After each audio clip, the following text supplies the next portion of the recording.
3Doodler flow. How to doodle on a flat surface. Drawing on a flat surface is one of the first skills to explore when using the 3Doodler flow. Writing your name is a great place to start. Place the nozzle tip down onto a doodle pad or sheet of paper. Get a comfortable grip on the pen and press the slow button to start extruding.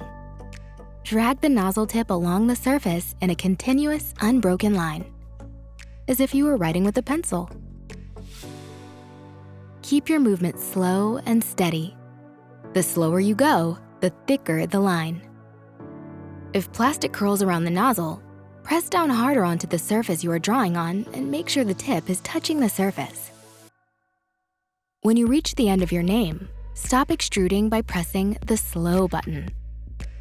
Allow the plastic to harden by waiting a few seconds before removing the pen.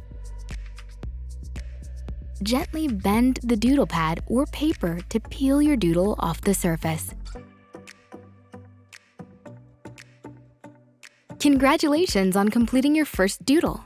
Practice a few times with slow, and then try fast to improve your skills.